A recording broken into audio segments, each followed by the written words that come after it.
Hello అండి, అందరికీ నమస్కారం. ఈరోజు మళ్ళీ ఒక మంచి కథతో మీ ముందుకు వచ్చేసాను. కథ పేరు వైభోగం. ఈ కథను రచించిన వారు అనుపమ ఏలూరిపాటి. ఇంకా కథ మొదలు పెట్టేస్తున్నానండి. భావన ఒకసారి అసహనంగా గడియారం చూసుకొని నిట్టూరుస్తూ వెయిటింగ్ ఏరియాలో మూలనున్న సీట్లో కూర్చుంది. అసలే ఇయర్ ఎండ్ అవడం వల్ల ఉద్యోగంలో ఒత్తిడి ఎక్కువగా ఉంటే ఇప్పుడు ఈ హాస్పిటల్లో ఇంతసేపు వెయిట్ చేయడం కష్టంగా ఉంది. దానికి తోడు రిసెప్షనిస్ట్ విసురుగా మాట్లాడడం అస్సలు నచ్చలేదు తనకి. నేనేం చేయను మేడం, మీకంటే ముందు వచ్చిన వాళ్ళు ఉన్నారు కదా, మిమ్మల్ని ముందు పంపలేను కదా అని అందరికీ వినపడేలా మాట్లాడి అక్కడే నుంచున్న తనని ఏమాత్రం లెక్క చేయకుండా ఏదో టైప్ చేసుకోవటం మొదలుపెట్టింది ఆమె. ఎంత పెద్ద డాక్టర్ అయితే మాత్రం ఎన్నిటికి అపాయింట్మెంట్ ఇచ్చారో అన్నింటికి చూడాలి కదా, వచ్చే వాళ్ళకి ఏం పని లేదనుకుంటున్నారా అని వాట్సాప్లో భర్తకి మెసేజ్ పంపి తన అక్కసుని వెళ్ళగక్కి ఆఫీస్ నుంచి అర్జెంటుగా సమాధానం ఇవ్వాల్సిన ఈమెయిల్స్ ఏమైనా వచ్చాయేమో అని ఒకసారి ఫోన్లోనే చూసుకొని మరోసారి మెసేజ్ నోటిఫికేషన్లు కూడా ఏమీ లేవని నిర్ధారించుకొని ఫోన్ని బ్యాగ్లో పడేసి తలెత్తింది. వెయిటింగ్ ఏరియాలో ఒక 20 మంది ఉన్నారు. తనకంటే ముందు 6 వెయిటింగ్లో ఉన్నారని ఇందాకే రిసెప్షనిస్ట్ చెప్పింది. ఒకసారి ఆమె వైపు చూసింది భావన. కంప్యూటర్లో ఏదేదో టైప్ చేసుకుంటూ మధ్య మధ్యలో డాక్టర్ బెల్ కొడితే తలుపు సగం తెరిచి డాక్టర్ చెప్పే మాటకి తలాడించి మళ్ళీ తలుపు వేసి వచ్చి కూర్చుంటోంది ఆవిడ. అన్నేళ్ళు ప్రాక్టీస్ చేసిన డాక్టర్లకు కూడా లేని పొగరు ఈ రిసెప్షనిస్టులకి ఎందుకుంటుందో ఏంటో అని మనసులో తిట్టుకుంటూ కొరకొర ఆమె వైపు చూస్తుండగా ఆమె తన వైపు చూసింది. టక్కున ఏమీ ఎరగనట్టు మరో వైపుకు చూపు తిప్పింది భావన. అక్కడ వెయిట్ చేస్తున్న వాళ్ళందరూ పెద్దవాళ్లే. ఎవరికీ 50కి తక్కువ ఉండదు వయసు. బాబాయి నిన్న ఫోన్ చేసి పిన్ని రిపోర్ట్లు పంపుతానని ఒకసారి ఈ డాక్టర్కి చూపించి సర్జరీ విషయంలో సెకండ్ ఒపీనియన్ తీసుకోమని అడిగితే ఆ రిపోర్టుల కాపీలు ప్రింటౌట్ తీసుకుని ఆఫీస్లో పర్మిషన్ అడిగి వచ్చింది ఇక్కడికి. ఈ డాక్టర్ పేరు పొందిన న్యూరాలజిస్ట్ అని బాబాయ్ చెప్పారు. గోడల మీద నోటీస్ బోర్డులు, వాటిపై ఉన్న సమాచార కరపత్రాలు చూసింది. వాటిపై పార్కిన్సన్స్, అల్జైమర్స్, డిమెన్షియా అంటూ రకరకాల రుగ్మతలు, వ్యాధుల పేర్లు, వాటికి సంబంధించి అవగాహన పెంచే రాతలు, బొమ్మలు ఉన్నాయి. ఆ అక్షరాలను తనున్న కుర్చీలోంచే చదవాలని ప్రయత్నిస్తూ ఎంత సైజున్న అక్షరాలను ఎంత సునాయాసంగా చదవగలుగుతోందో, ఎంత సైజు అక్షరాలకి కష్టపడుతోందో చూసుకుంటూ ఉచితంగా ఐసైట్ టెస్ట్ తనకు తానే చేసుకుంటూ సమయ సంహారం గావిస్తోంది. ఈలోపు కుడిపక్కనున్న కుర్చీలోంచి పెద్దగా నవ్వు వినిపించింది. 2 ఆడవాళ్లు మాట్లాడుకుంటున్నారు. పెద్ద ఆవిడకి ఒక 80 ఏళ్ళు ఉండొచ్చు, ఇంకో ఆవిడకి 60 దగ్గర పడుతూ ఉండొచ్చు అనుకుంది. వృద్ధులు సైతం.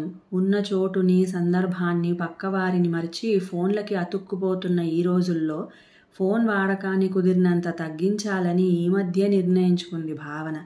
అందుకే అవసరమైనంత వరకే ఫోన్ వైపుకి చూస్తూ మిగతా సమయంలో 25 ఏళ్ల క్రితంలాగా చుట్టుపక్కలున్న ప్రపంచాన్నే చూడాలని తన ప్రయత్నం.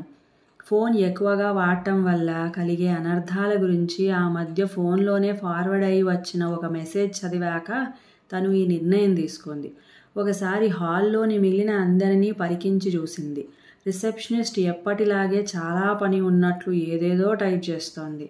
మిగిలిన వారంతా కునుకుపాట్లు పడుతూనో ఫోన్లను తదేకంగా చూస్తూనో కనిపించారు. కుడిపక్కన కూర్చున్న ఈ 2 మాత్రం కబుర్లు చెప్పుకుంటున్నారు. తనకి తెలియకుండానే కొద్దిగా అటు వాలి కూర్చుని ఒక చెవి ఒక కన్ను అటు వేసింది భావన. పెద్దావిడ గొంతు వణుకుతోంది. మాట అంత స్పష్టంగా లేదు, కానీ ముఖంలో ఏదో కాంతి ఉంది. ఆవిడ కుర్చీకి 90 డిగ్రీలలో రెండో ఆవిడ కుర్చీ ఉంది. మీరు ఈ డాక్టర్ దగ్గరేనా ఎప్పుడూ చూపించుకునేది అంది పెద్దావిడ. అవునండి, ఎప్పుడూ ఇక్కడ వెయిటింగ్ తప్పదు అని నిట్టూర్చి మీరెలా వచ్చారిక్కడికి అని అడిగింది ఎర్రచీర కట్టుకున్న చిన్నావిడ. మా వాళ్ళు తీసుకొచ్చి దిగబెట్టి అలా వెళ్ళారులే అమ్మా అని ఒళ్ళో ఉన్న నీళ్ల సీసాలోంచి నీళ్లు తీసుకు తాగింది పెద్దావిడ. ఇంతకీ మీరు చెప్పండి, అప్పుడు ఏమైంది అని కుతూహలంగా అడిగింది చిన్నావిడ. ఏం చెప్పాను? గుర్తులేదమ్మా. ఎప్పటి మాట మీరనేది నాకు జ్ఞాపకం చేయండి. గుర్తుండదు, పెద్దదాన్ని కదూ అంది పెద్దావిడ అభ్యర్థనగా. అదేనమ్మా, మీ బామ్మగారు మాగాయ బద్దలు ఎండబెట్టినప్పుడు అని అందించింది చిన్నావిడ. అదా, దారిన పోయే కుర్ర వెధవ బద్ద తీసుకుని నోట్లో పెట్టుకున్నాడు. ఒరేయ్ వెధవాయ్, మడిగా పెట్టుకున్న మాగాయ బద్దని ముడతావురా అంటూ మా బామ్మ కర్ర తీసుకుని అదిలించింది. ఆ పళంగాను వాడు ఆ బద్దని నోట్లోంచి తీసి మాగాయ బద్దలు ఎండబెట్టిన నులక మంచం మీదకి విసిరేశాడు. ఇంకే ఉంది, మడిగా పెట్టుకున్న బద్దలన్నీ మండగలిసిపోయాయని మా బామ్మ ఒకటే లబోదిబోమంది అంటూ పకపకా నవ్వింది. ఎర్రచీరావిడ కూడా బాగా నవ్వింది. భావనకి కూడా నవ్వొచ్చినా వాళ్ళు తన వైపు చూశారని సర్దుకుంది. మిమ్మల్ని ఎప్పుడూ ఇక్కడ చూడలేదు, మొదటిసారి వచ్చారా అని భావనని అడిగింది ఎర్రచీరావిడ. అవునండి, మా పిన్ని విషయంలో సెకండ్ ఒపీనియన్ కోసం వచ్చాను అని క్లుప్తంగా చెప్పింది భావన. ఓహో, నేను ప్రతి నెలా వస్తుంటాను అందావిడ. మరి మీరండి అని పెద్దావిడని అడిగింది భావన. నేను వస్తానమ్మా, కానీ చాలా విషయాలు గుర్తుండవు. మా వాళ్ళు ఎప్పుడూ తీసుకువస్తే అప్పుడే వస్తాను అని నవ్వింది పెద్దావిడ. మీది ఏ ఊరన్నారు అని పెద్దావిడ ఎర్రచీరావిడని అడిగింది. రాజమండ్రి నుంచి వచ్చానండి. నరాలకి ఏదో ఇబ్బంది ఉంటే చూపించుకుంటున్నాను అని జవాబు ఇచ్చింది ఆవిడ. మాది రాజమండ్రేనమ్మా. చిన్నతనమంతా అక్కడే గడిచింది. కానీ ఆ బ్రిడ్జి కట్టకముందే తెనాలికి మారిపోయాం. పెళ్ళై కాపురానికి మద్రాసు వెళ్ళిపోయాను. తర్వాత అట్టే రాజమండ్రికి వెళ్ళే అవకాశం రాలేదు అంది పెద్దావిడ. మాది రాజమండ్రి దగ్గర అమలాపురం అండి అంది ఎర్రచీరావిడ. అయితే ప్రబల తీర్థం జరిగేది మీ ఊళ్ళోనే కదా. చిన్నప్పుడు మా తాత వేలు పట్టుకుని తీర్థానికి వెళ్ళేవాళ్ళం. జీళ్ళు చెరుకుగడలు తినేవాళ్ళం అంది పెద్దావిడ. అవునండి, చాలా బాగా జరుగుతాయి అని నవ్వింది ఎర్రచీరావిడ. మీరెక్కడుంటారమ్మా అని భావనని అడిగింది పెద్దావిడ. మాది మొదటి నుంచి హైదరాబాదేనండి. ఎక్కడికి వెళ్ళలేదు ఇన్నేళ్లలో. చదువు, ఉద్యోగము, పెళ్ళి, పిల్లలు అన్నీ ఇక్కడే అని మళ్ళీ రెండో ప్రశ్నకి తావివ్వకుండా క్లుప్తంగా చెప్పేసింది భావన. ఎర్రచీరావిడ అందుకుని, మా అమ్మాయికి నీ వయసేనమ్మా, దానికి 2 పిల్లలు అమెరికాలో ఉంటారు అని పెద్దావిడ వైపుకి తిరిగి, మీ పిల్లలు ఎక్కడుంటారు అని అడిగింది. నాకు ఒక కూతురు, ఒక కొడుకు. ఎక్కడో ఉంటారు, గుర్తులేదు. ఇది ఏ ఊరమ్మా అని కాసేపు ఆలోచిస్తూ అయోమయంగా ముఖం పెట్టింది పెద్దావిడ. ఇది హైదరాబాదు బామ్మగారు అంది భావన. ఇక్కడే ఉంటారు మా అమ్మాయి వాళ్ళు. మీకు తెలుసేమో అంది పెద్దావిడ నసుగుతున్నట్లు. భావనకి ఆశ్చర్యంగా అనిపించింది. చిన్నపటి కబుర్లు, మాగాయ బద్దలు, చెరుకుగడలతో సహా గుర్తుపెట్టుకున్న పెద్దావిడ ఇప్పుడింత అయోమయంగా అయిపోయింది ఏమిటా అనుకుంది. ఈ మాటలతో అస్సలు సంబంధం లేనట్టు ఎర్రచీరావిడ టక్కున టాపిక్ మార్చేసింది. మా మనవాళ్ళు వచ్చే నెల అమెరికా నుంచి వస్తున్నారు. మా అమ్మాయికి మన పిండి వంటలు వండి పెట్టే తీరికుండదు. అన్నీ దొరుకుతాయనుకోండి అమెరికాలో కూడా. అయినా ఇంట్లో వండి పెడితే ఆ తృప్తే వేరు కదా అంది. పెద్దావిడ వెంటనే, అవునమ్మా, మా పిల్లలు చిన్నప్పుడు ఇంట్లో ఎప్పుడూ 2 రకాల ఉండేలా వండుతూనే ఉండేదాన్ని. మా పిల్లకి కజ్జికాయలు నచ్చేవి, పిల్లవాడికి జంతికలు నచ్చేవి. మా వారికి నూనె వాసన పడేది కాదు. అందుకని నూనె పిండి వంటలు చేయాలంటే పక్కింట్లో వండి వాళ్ళకి సగం ఇచ్చి నేను సగం తెచ్చుకునేదాన్ని అంది పెద్దావిడ. సున్నుండలు ఇష్టంగా తింటారు మా మనవళ్ళు. మా మనవడికి పంచదార పలుకులు తగిలితే నచ్చుతుంది. వాడి కోసం ప్రత్యేకంగా చేస్తాను అంది ఎర్రచీరావిడ.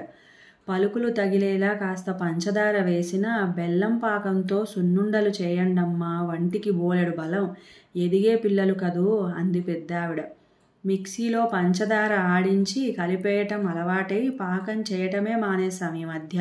మీరు చెప్పారుగా, అలాగే చేస్తానులేండి అంది ఎర్రచీరావిడ. మా అమ్మాయి కూడా సున్నుండలు ఇష్టంగా తినేది. 2 బుగ్గల్లో 2 సున్నుండలు కుక్కుకొని చప్పరిస్తూ వెళ్ళేది బడికి అని మురిపెంగా చెప్పింది పెద్దావిడ. వీళ్ళ కబుర్లు వింటూ టైం ఇట్టే గడిచిపోతోంది భావనకి. పనిలో పనిగా కొన్ని వంటల చిట్కాలు, కొన్ని కథలు, కబుర్లు, మద్రాస్ విశేషాలు, మంగళహారతులు తెలిసాయి. ఆ కాసేపటిలోనే పిల్లల పెంపకంలో 50లలోనూ, 70లలోనూ, 90లలోనూ ఉన్న తేడాలు కూడా తెలిసాయి. రిసెప్షనిస్ట్ని చూస్తూ బళ్ళు నూరటం కంటే చాలా మంచి కాలక్షేపం అయిందనుకుంది. ఈలోగా 4-5 పేషెంట్స్ లోపలికి వెళ్ళి వచ్చినట్లున్నారు. ఒక్కొక్కరితోనూ ఎక్కువసేపే గడుపుతున్నారు లోపలున్న డాక్టర్ గారు. అందులోనూ అందరూ పెద్దవాళ్ళు గనుక వాళ్ళకి అర్థమయ్యేలా కూలంకషంగా అన్నీ చర్చిస్తున్నట్లున్నారు. అందుకే ఇంత వెయిటింగ్ ఉన్నా ఈయన మంచి డాక్టర్ అని బయట పేరు బాగుంది. మరొక్కసారి మెయిల్స్ చెక్ చేసుకుంటే నయం అనుకుని ఫోన్ బయటికి తీస్తుండగా రిసెప్షనిస్టు వీళ్ళ దగ్గరికి వచ్చి, ఆంటీ, మీ తిరునాళ్ళు ఊరగాయల కబుర్లు అయిపోతే మీ అమ్మగారిని తీసుకుని వెళ్ళండి, లోపలి పేషెంట్ బయటకొచ్చాక అని నవ్వి ఆమె వెయిటింగ్ హాల్ చివరనున్న బాత్రూంలోకి వెళ్ళింది. భావన ఒక్కసారిగా ఉలిక్కిపడింది. వీళ్ళిక్కడే కలిసినట్లు మాట్లాడుకుంటున్నారే అనుకుంటుండగా తనకంటే పెద్దావిడ మరింత అవాక్కవటం గమనించింది. పెద్దావిడ కళ్ళు పెద్దవి చేసి, నువ్వు నా కూతురివా అంది ఎర్రచీరావిడ. అవునమ్మా, దా నెమ్మదిగా లే అంటూ ఆవిడని రెక్క పుచ్చుకుని లేపి వీల్ చైర్లో కూర్చోబెట్టింది. నా కూతురు ఏమిటే నువ్వు అంటూ ఏదో ఆలోచించి అయోమయంలోంచి ఆనందంలోకి ముఖ కవలికలు మార్చింది పెద్దావిడ. అవునమ్మా, నేనే సుజాతనే అంది కూతురు నవ్వుతూ. అవునేవు, ఎవరో అనుకున్నాను, డాక్టర్ పిలిచారా అంటుండగా ఉంటామండి అని భావనకి కళ్ళతోనే వీడ్కోలు పలికి చిరునవ్వుతో వీల్ చైర్ తోసుకుంటూ లోపలికి తీసుకెళ్ళింది సుజాత. ఈలోగా బాత్రూమ్ నుంచి రిసెప్షనిస్ట్ వచ్చి తన సీట్లో కూర్చుంది. భావన ఇక ఆగలేకపోయింది. విసుక్కున్నా పర్వాలేదని ఆవిడ దగ్గరకు వెళ్ళి, వాళ్ళు తల్లి కూతుర్లా ఇక్కడే ఇప్పుడే కలిసినట్టు మాట్లాడుకున్నారే అంది. ఈసారి రిసెప్షనిస్ట్ ఏ స్వరంతో మాట్లాడుతోందో తను పట్టించుకోలేదు. ఆఫీస్కి వెళ్ళాలి అనే కంగారు తనలో లేదు. అర్జెంట్ ఈమెయిల్స్ వచ్చాయేమో చూసుకోలేదు. ఆవిడ చెప్తున్నది ఆసక్తిగా వింటోంది. ఆ పెద్దావిడకి 85 ఏళ్లుంటాయి. గత 10 ఏళ్లుగా ఆవిడ ఇక్కడికి వస్తున్నారు. మొదట్లో కొడుకు తీసుకొచ్చేవారు, కానీ ఆ మధ్య కొడుకు చనిపోయారట. ఈవిడ కూతురు అప్పట్లో వేరే దేశంలో ఉన్నా తమ్ముడు చనిపోయాక తల్లి మానసికంగా కూడా చితికిపోవటంతో అన్నీ మానుకుని అమ్మని చూసుకోవటం కోసం ఇక్కడికి మకాం మార్చుకున్నారు. ఈ 10 ఏళ్లలో పెద్దావిడ జ్ఞాపక శక్తి అంతకంతకీ తగ్గుతూ వచ్చింది. ఇప్పుడు ఎవరైనా చెప్తే తప్ప తన పిల్లల్ని కూడా ఆవిడ గుర్తుపట్టలేరు అంది. మరి చిన్నప్పటి కబుర్లన్నీ పూసగుచ్చినట్లు చెప్తున్నారు కదా అంది భావన. అదే అల్జైమర్స్ వ్యాధి లక్షణం. బాగా చిన్నప్పటి విషయాలు అన్నీ గుర్తుంటాయి, కానీ ప్రస్తుత విషయాలు గుర్తుండవు. ఆవిడ ఆరోగ్యం అంతకంతకీ క్షీణిస్తోంది. మాట కూడా ఈ మధ్య బాగా అస్పష్టంగా వస్తోంది పాపం. అయినా కూతురు కబుర్లు చెప్తుంటే కూతురని కూడా గుర్తుపట్టకపోయినా కష్టపడి మాట్లాడుతున్నారు. ఉన్నవాళ్ళు ఆవిడని సంతోషంగా ఉంచాలన్నదే సుజాత గారి ప్రయత్నం. అందుకే కూతుర్నని చెప్పకుండానే ఆవిడతో రకరకాల కబుర్లు చెప్తూ ఉంటారు. నేను ఒకసారి అడిగాను, రోజూ అవే కబుర్లు విన్నా మళ్ళీ కొత్తగా ఎలా వింటున్నారు అని. అమ్మ నవ్వుతోంది కదా, అదే చాలంటూ నవ్వుతారు. ఆవిడకి ఉన్న సహనం, శాంతం పిల్లలందరికీ ఉంటే అసలు పెద్దవాళ్ళకి బాధే ఉండదు అనిపిస్తుంది. నమ్ముతారో లేదో, ఈ 8 ఏళ్లలో నేను మాగాయబద్ధలు, తిరునాళ్ళు, మంగళహారతుల గురించి 100 సార్లు విన్నాను. వాళ్ళు వచ్చేది నెలకొకసారే. మరి ఆవిడ ఇంకెన్నిసార్లు పగలు రాత్రి విని ఉంటారు. అయినా మళ్ళీ మళ్ళీ వింటారు. మళ్ళీ మళ్ళీ కొత్తగా విన్నట్టే నవ్వుతారు. ఎప్పుడైనా ఆవిడకి తన కొడుకు మరణమో ఇంకేమైనా పాత విషయాల్లో గుర్తొచ్చి బాధ కలుగుతోంది అనిపిస్తే ఇంకేదో విషయంలోకి వెళ్ళిపోతారు. ఆ మహాతల్లి అదృష్టం. కూతురు టాపిక్ని మార్చిందని కూడా పసిగట్టలేని పసి మనసు ఆవిడది. ఆవిడ మంచాన ఉండొచ్చు, ఇంట్లో వాళ్ళని గుర్తుపట్టకపోవచ్చు, తన పని తాను చేసుకోలేకపోవచ్చు, అన్నం తినాలన్నా చేతులు వనకొచ్చు. లేచి 4 అడుగులు వేయలేకపోవచ్చు. కానీ ఇలాంటి కూతుర్ని కన్నందుకు ఉన్నంతకాలం ఆ పెద్దావిడ ముఖాన చిరునవ్వు మాత్రం చెదరదు అంది రిసెప్షనిస్ట్. ఈలోగా బెల్ మోగితే లేచి తలుపు దగ్గరికి వెళ్ళి డాక్టర్ చెప్పే మాటలకి తలాడించి మళ్ళీ వచ్చి కూర్చుని ఏదో టైప్ చేసుకోవటం మొదలుపెట్టింది. భావన సీట్లోకి వెళ్ళి కూర్చుంది. లోపల డాక్టర్ తల్లి కూతుళ్లతో మాట్లాడుతున్నారు. కానీ భావనకి ఆలస్యం అయిపోతోందన్న కంగారు లేదు. గుండెల్లో ఏదో బరువు. అది బాధ కాదు, భయం కాదు, ఆనందం కూడా కాదు. ఒక అనిర్వచనీయమైన అనుభూతి.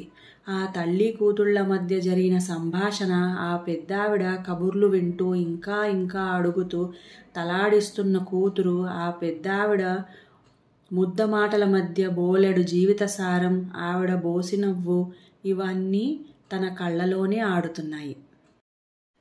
జ్ఞాపక శక్తి పోవటం ఆ పెద్దావిడకి శాపమా వరమా? ఇందాక నోటీస్ బోర్డులో కరపత్రాలపై ఉన్నవి చదివింది. నిత్య జీవితంలో చిన్న చిన్నవి కూడా మర్చిపోతూ ఉంటారట పాపం పెద్దవాళ్ళు. వస్తువులు ఎక్కడ పెట్టారో మర్చిపోవటం, ఏం చెప్పాలనుకున్నారో మర్చిపోవటం, ఉన్న చోటు ఏదో, జరుగుతున్న తారీఖు ఏదో మర్చిపోవటం, ఏదో చేయాలనుకుని లేచి అదేమిటో మర్చిపోవటం, వెరసి నిత్య జీవితం గందరగోళంగా మారుతుందట. కానీ అవన్నీ పెద్దావిడని ఏం బాధ పెట్టలేవు. హాయిగా చిన్ననాటి రోజుల్లో కాలం గడుపుతోంది. ఒకప్పటి కష్టాలు, కన్నీళ్ళు, అవి గుర్తు చేసే మనుషులు, సంఘటనలు ఆవిడ చుట్టూ లేవు. ఒకవేళ గుర్తొచ్చినా అవి మరిపించే కూతురు నిరంతరం పక్కనే ఉంటోంది. ఇంతకంటే భోగం వృద్ధాప్యంలో ఎవరికి లభిస్తుంది? ఆవిడ అందరికంటే సంపన్నురాలు. అవధుల్లేని ఆనందం ఆవిడ సొంతం. కన్నందుకు ఆవిడ పట్ల కూతురు తీర్చుకుంటున్న రుణం ఈ ఆనందం. ఇంతకంటే వైభోగం ఏముంటుంది? 1 గంట క్రితం ఉత్తి పుణ్యానికి తనకి ఆ రిసెప్షనిస్టు పట్ల కోపం వచ్చింది. తన వంతు వచ్చే వరకు ఎదురు చూడమని చెప్పింది. అంతేగా, దానికి ఎంత ఆసనం కలిగిందో తనలో. నిజానికి ఈ తల్లి కూతుర్ల పట్ల ఆవిడకున్న గౌరవ భావాన్ని పంచుకుంటున్నప్పుడు ఆమెలోని సౌశీల్యం కనిపించింది. తనలోని అసహనం వల్ల, తనలోని శాంతం వల్ల ఒకే మనిషి 2 రకాలుగా కనిపించింది కదా అనిపించింది. మరి మరోపక్క సహనానికి ఎర్రచీర కట్టినట్టున్న ఆ స్త్రీమూర్తిని మనసులోంచి తీసేయలేకపోతోంది. రిసెప్షనిస్ట్ అనసూయమ్మగారి అటెండెంట్ అని తనని పిలవడంతో ఈ లోకంలోకి వచ్చి కళ్ళు తుడుచుకుని లేవటానికి సిద్ధమై బ్యాగ్ భుజాన వేసుకుంటూ నెమ్మదిగా డాక్టర్ గది తలుపు తెరుచుకుని బయటికి వస్తున్న వీల్చైర్ వైపుకి చూసింది.